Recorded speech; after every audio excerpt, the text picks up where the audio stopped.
Hey everyone, I'm Trevor, and one of the busiest times of the year is nearly upon us, so we're going to share with you our best tips to survive the crowds at Disneyland. So let's get going. We're going to split this list into two separate parts. Things that you can do before your trip and things that you can do while you're here.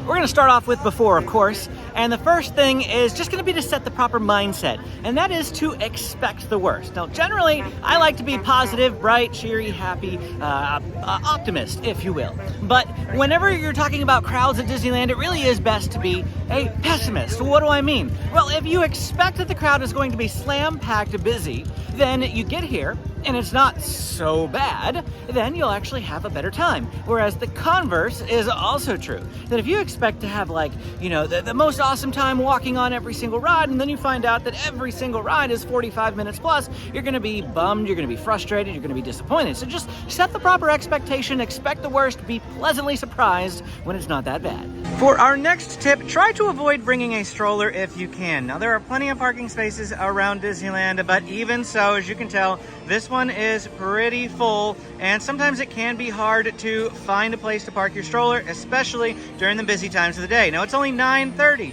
Fantasyland is only going to get busier, and this is only going to get worse. So if you can avoid bringing a stroller, you won't have to deal with finding a place to park it. You won't have to deal with trying to weave through the crowds with it. There really is just a benefit to leaving it at home. Now, I understand that isn't always possible depending on the age of your children. Both of my children aged out around 5. So if you have kids in the age range of 5 years old and you're debating whether or not to bring it, try leaving it at home. Another possible solution is to bring it, just park it in one area at the beginning of the day and then leave it for several hours. Really, no one's gonna touch it if you leave it alone. I mean, the cast member might shuffle it around here or there, but otherwise, just to try to avoid having to push it through the crowds and deal with the frustration of parking spots, it is best to leave them at home if you can.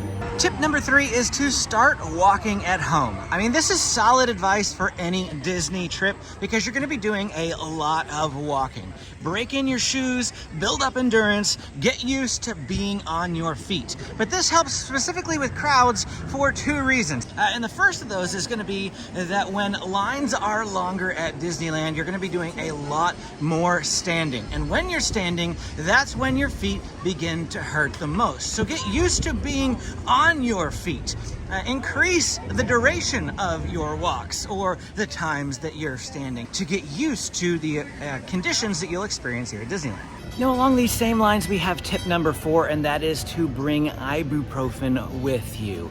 If you want to really help with the feet hurting, bring ibuprofen, take it every 4 hours. It really will do a miracle for your feet. However, if you forget it or if you don't want to bring it for whatever reason, right behind me is the first aid building, and they will give you ibuprofen, Tylenol for free. You just have to make the trip over here every time you need it, of course. And where is here? Well, we are tucked back in the area behind the plaza, and the hub is out that way as well. So this is where the first aid building is located. But the second half of tip number 3 is that you are going to be chasing the low wait times. That is what you need to do instead of going land by land when it's crowded, because if you do go land by land, you might find yourself ended up waiting 60 minutes or more for each ride, and that's how you really only ride like 3 or 4 rides in a day. But if you chase the low wait times, that is, you download the Disneyland app, you take a look at it, you find the rides with lower waits, and then you walk across the park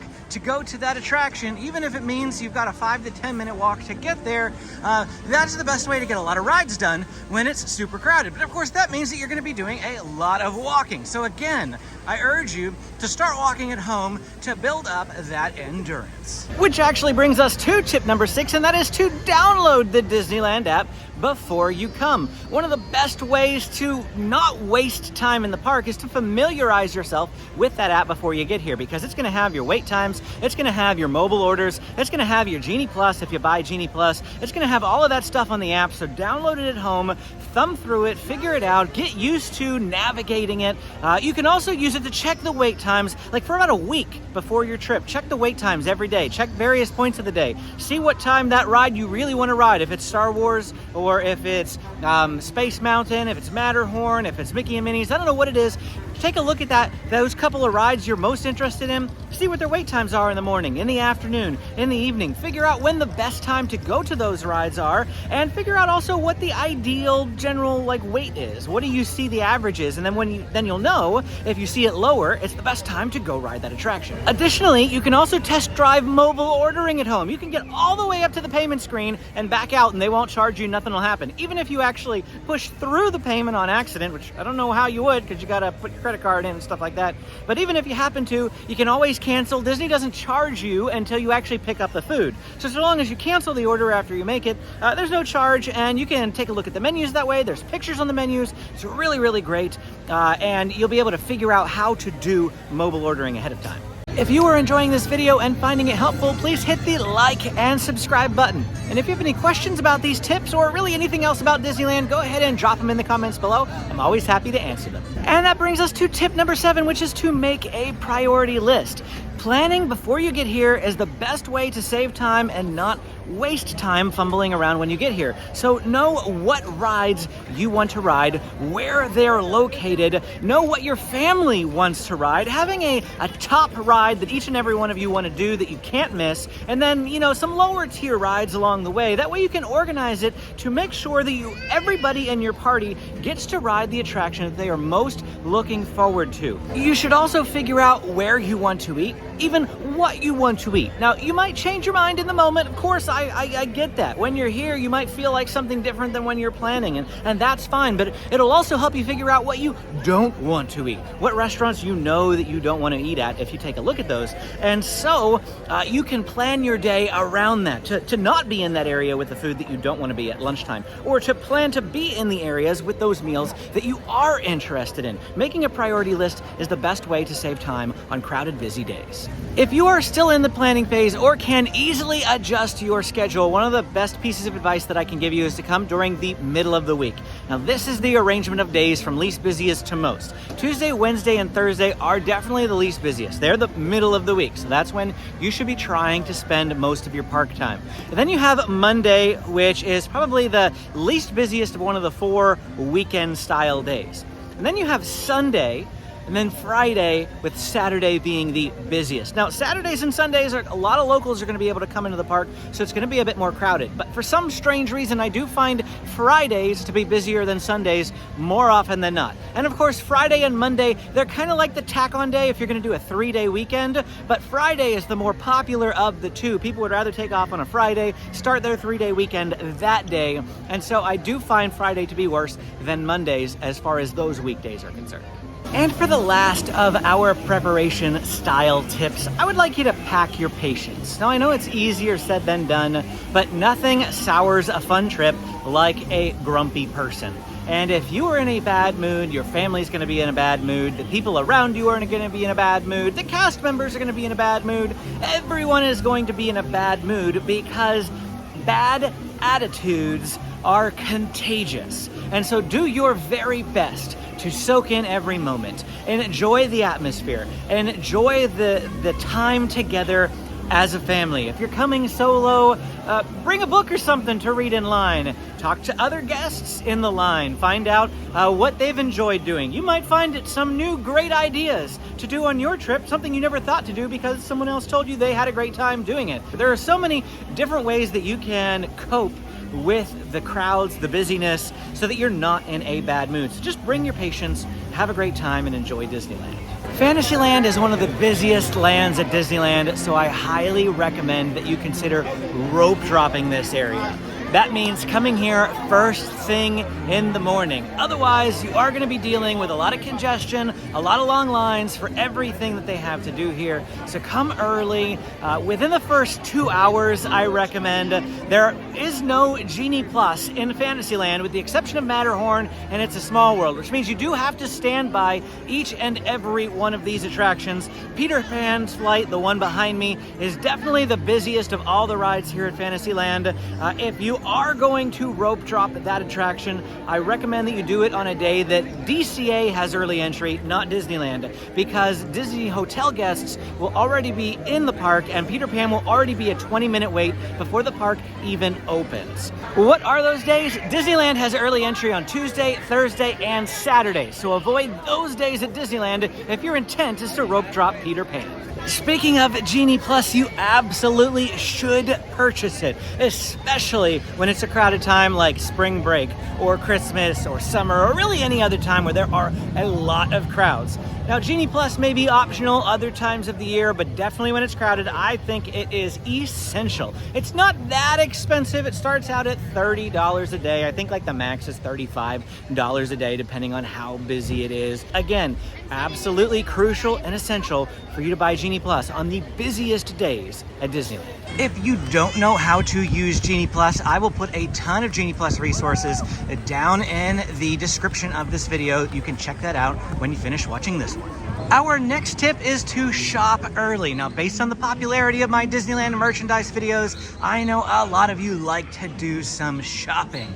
I am not that big into shopping myself, but for those of you that are coming into these shops, earlier on in the morning is the best bet, because when it's crowded, as the day goes on, these shops get busier and busier, and it becomes hard to just walk up to a display, take a look at what they have, browse peacefully without, a line behind you, and that sort of thing. Not to mention, if you really want to get in this corner and there's like 10 to 15 people all in this corner and this is as close as you can get, you might just give up and not actually be able to take a look at the items that you want because it's way too crowded in the shop. But in the morning, it's about 10 o'clock right now. This is a good time to go shopping. I wouldn't go shopping right at 8 a.m. because that's the time that you should be riding rides, but earlier in the morning before lunchtime, for sure, one of the best times for you to do some shopping to avoid major crowds at the different stores throughout the park.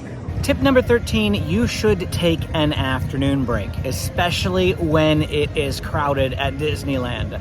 The worst time of the day, the most packed time of the day are between the hours of about 1 and 4. So if you have a hotel, get up early, get here at rope drop, come until out 1, then go back to the hotel. Take a nap, rest, relax, go to the pool, whatever it is that you want to do. Come back into the park at 4 and then try to stay until park close. That is, well, sometimes it's 10 p.m. It was last week, but during the busy times of the year, it'll probably be midnight. It'll be extended out fully to the end. Try to stay till midnight because some of the best times to ride rides are later in the evening. I think we're going to talk about that a little bit more in this video, but take afternoon breaks. Absolutely essential. What if you don't have a hotel? What if you drove down here and you're just here for a single day? Or what if you've already checked out of your hotel as the end of your trip? What do you do then? Well, find yourself a park bench. Sit down, enjoy, relax, take a breather, okay? Just sit for 10 minutes. People watch. People watching is great. I love to people watch. And you just need to recharge a little bit, Take some time to avoid and step away from the crowds because it'll help you feel more relaxed. And when you're more relaxed, you have a better time. You could also check out some shows. That building that you saw behind me right over there, that is the Fantasy Fair Theater, and they have a Tangled show and a Beauty and the Beast show at various points throughout the day. And then there's Walt Disney's Enchanted Tiki Room, everyone's favorite show at Disneyland, as well as great moments with Mr. Lincoln at the front of the park. Finding a show to just sit down for 20 minutes and enjoy is a good way to take a break in the middle of the afternoon. Alternatively, we've also gone to the Grand Californian Hotel sometimes and sat down in their lobby. They have some beautiful music. It's nice and air-conditioned, comfy seats, really great place to take a break. I've shared this next bit of advice before, and I know a lot of you don't really like it, but I'm going to share it again anyway, and that is to skip parades and fireworks. If you really want to get some riding done, skip parades and fireworks. During those times of the day, a lot of people will line up here on Main Street. They'll crowd in the areas. They'll sometimes wait for an hour and a half before the show, and then the parade or the fireworks themselves are like 20-30 minutes long. So there's a good solid 2-hour time period where a lot of people are crowded here on Main Street and they are not riding rides. Now, don't think that just because parades and fireworks are going on that the ride lines are going to be completely empty, because that will not be the case. But they will be significantly better during those times than they otherwise would have been had there been no parade going on. By the same token, don't attempt to leave the park right after fireworks, because this whole area will be completely slammed full of people. everybody will be crowded actually in the center of the road for fireworks. They crowd into the center of Main Street. People aren't just stuck on the curb. They're in the middle of the road, and then that entire mob, that entire crowd, for the most part, tries to leave the park after fireworks. What this means is you are going to have a very slow shuffle to get out of Main Street, to get out of the park, and then you are going to encounter a line to use the buses if you have to go back to Toy Story, or you're going to encounter a line to use the tram if you are going back to Mickey and Friends and Pixar Pals. There's going to be lines everywhere because everyone is trying to leave the park. If you can, wait at least a half an hour after fireworks before you go to leave.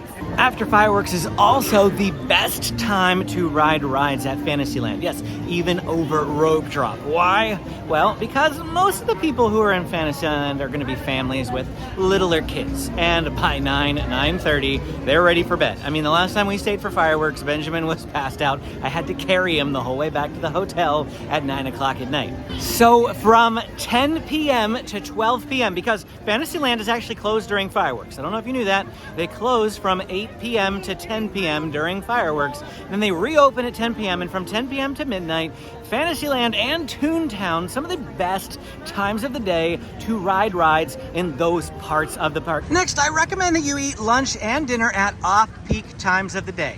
What are the most popular times of the day to eat? Well, for lunch, it's around 12 o'clock noon. And for dinner, it's at about 6 p.m. So either eat early or late, depending on your preference. My family prefers to eat early, so we have lunch right when all the food places open at 11 a.m. Some of them are open earlier, like Galactic Grill, because it's open for breakfast, and I think they start selling lunch foods at 10:30.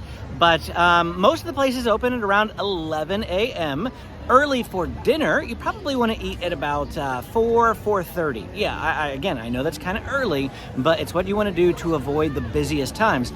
To eat later, I would suggest maybe about 8 p.m. for dinner. And the last tip I have for you to survive the crowds at Disneyland on really busy days is to not eat at a table service restaurant. Now behind me is Cafe Orleans. There are 4 table service restaurants at Disneyland, 3 at Disney California Adventure, and when the park is crowded, every single minute counts. And table service restaurants, they take up a lot of time. They also cost a bit more money. So eating at quick service restaurants for both lunch and dinner is going to help you save both time and money. And that's it for our time here today, sharing with you all of the tips to survive the crowds at Disneyland. If you enjoyed this video, please hit the like and subscribe button. And if you'd like to learn some more hacks to save some time on your next Disneyland vacation, click this video to keep watching. Thanks for watching, and we will see you again next time.